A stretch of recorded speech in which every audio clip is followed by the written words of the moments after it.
The question is, deepening the pulpal floor during cavity preparation provides for.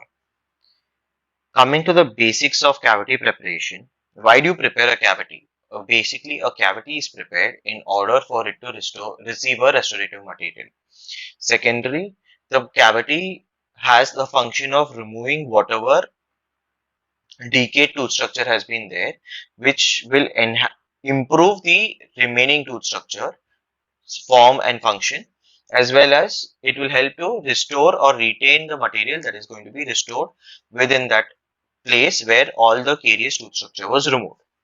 So now this cavity that we call, it has the main function of being able to withstand or rather take in a material that is going to be able to solve the function of what or serve the function of what the tooth structure initially was able to perform.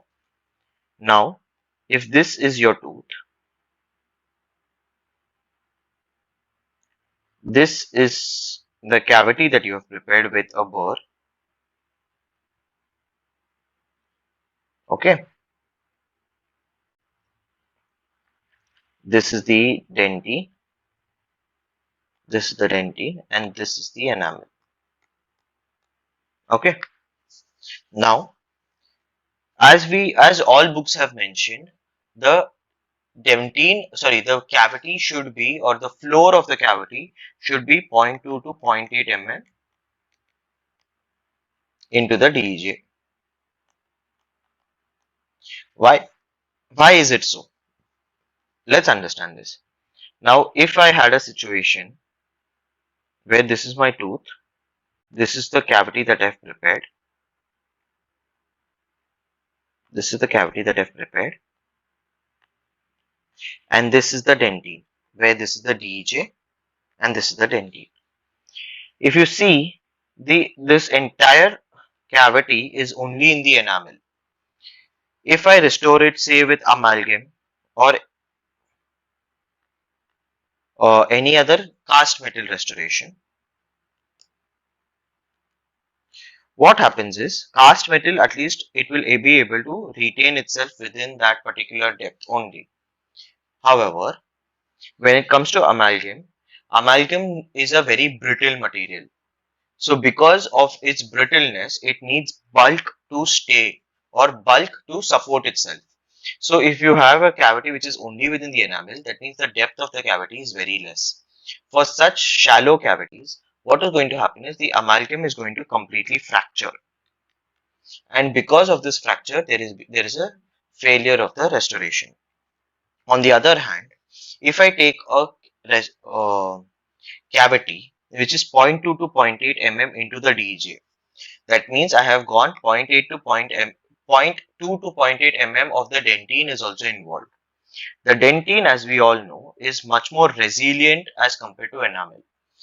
What I mean to say by this is, the enamel is a brittle structure. So that means beyond the elastic limit, the enamel is going to be able to fracture easily. However, dentine is not that. Dentine is not brittle. So the uh, beyond the elastic limit, it will break. But however, in order to reach the elastic limit, it is going to take much more time as compared to enamel. So this dentine, it helps to act as a cushion. So when you take a tooth structure which is so much, I will be placing a base which is somewhere around 0.5 mm. If I take it 0.2 to 0.8 mm into the DEJ, the entire depth of the cavity becomes 1.5 to 2 mm. In this 0.5 mm is the DEJ, is the cement. The remaining part is going to be taken over by the restorative material of your choice. So what will happen for this restorative material is, first of all, it has 1 to 1.5 mm of its own bulk.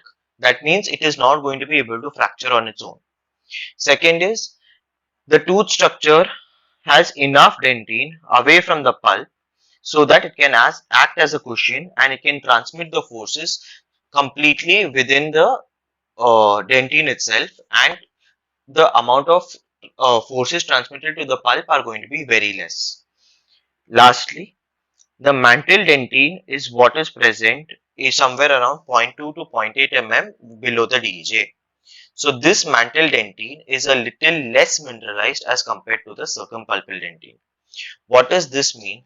That means since the mantle dentine is a little less mineralized, it is going to have the ability to provide a much more cushion effect as compared to the circumpulpal dentine. Because of this, we say that the cavity should be at this particular depth.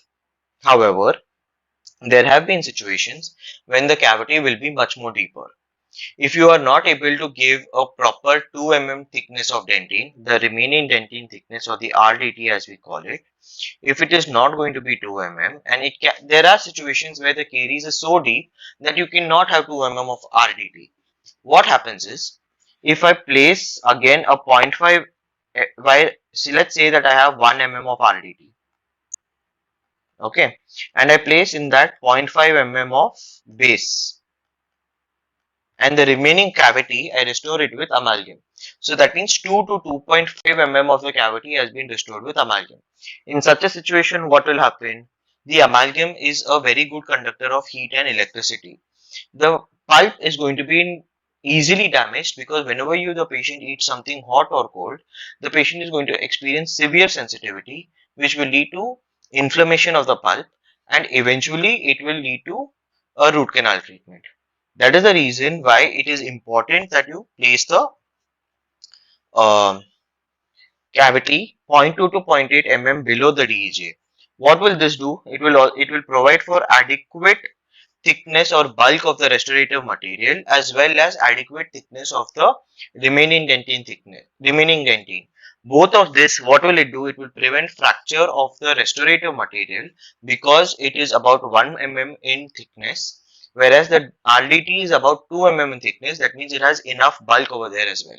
So since it's preventing the fracture of both the restorative material as well as the tooth structure, deepening of the pulpal floor will provide for resistance form.